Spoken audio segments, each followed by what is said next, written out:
नमस्कार, मी अरुण आणि आपण पाहत आहात 7 स्टार न्यूज। सुसंस्कृत शांत विचारांचा मुखवटा परिधान केलेल्या आमदार जयंत पाटलांचा मुखवटा आता गळून पडला आहे। त्यांचा मूळ चेहरा आता जनतेसमोर आला आहे। राजकीय द्वेषापोटी अनेक कुटुंबे उद्ध्वस्त व त्यांच्या संस्था संपवू पाहणाऱ्या या आमदारांना या पुढील राजकारणातून हद्दपार करण्यासाठी क्रांतिकारक मातीतील मतदार पुढे येईल। मला वाळवा तालुक्यातील जनतेने साथ द्यावी असे आवाहन भाजपचे जिल्हाध्यक्ष निशिकांत भोसले पाटील यांनी पत्रकार परिषदेत केले। यावेळी भाजपाचे प्रदेश सदस्य व इस्लामपूर विधानसभा प्रभारी प्रसाद पाटील, जिल्हा उपाध्यक्ष धैर्यशील पाटील, तालुकाध्यक्ष निवास पाटील प्रमुख उपस्थित होते। निशिकांत भोसले पाटील म्हणाले, सांगली जिल्हा वेगळ्या राजकीय संस्कृतीचा व संस्कारांचा आहे।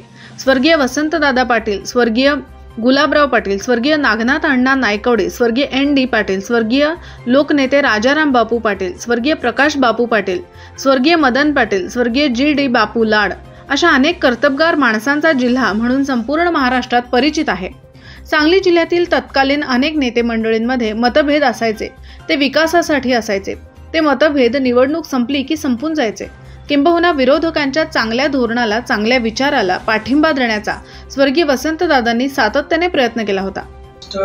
राज्याचे माजी पोलीस महासंचालक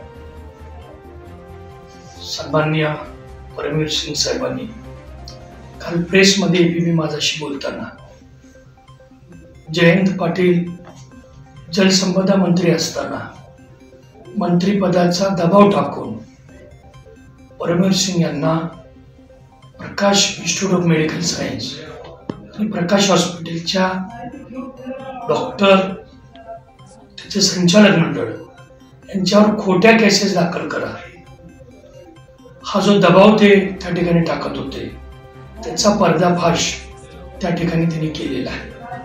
त्या अनुषंगाने आज या ठिकाणी या संस्थेचा प्रशासक म्हणून मी आज प्रेस घेतलेली होती। या जिल्ह्यामध्ये स्वर्गीय वसंतदादांच्या पासून ते स्वर्गीय संभाजी पवारांच्या पर्यंत एक सुसंस्कृत नेत्यांची मांदी आहे या जिल्ह्यामध्ये राजकीय क्षेत्रात काम करत होती। परंतु जयंत पाटील साहेबांसारखा एक अत्यंत द्वेषाचं राजकारण करणारा त्याचबरोबर एक बदल्याच्या भावनेनं कुटुंब उद्ध्वस्त करणं, संस्था उद्ध्वस्त करणं आणि विरोधकांच्या विचारानं उत्तर न देता ते कुटुंबच संपवणं, विरोधकच संपवणं अशा एका वेगळ्या भावनेतून जे काम करतात त्यांच्या बद्दल या तालुक्यामध्ये सामान्य जनतेमध्ये प्रचंड चीड निर्माण झालेली आहे।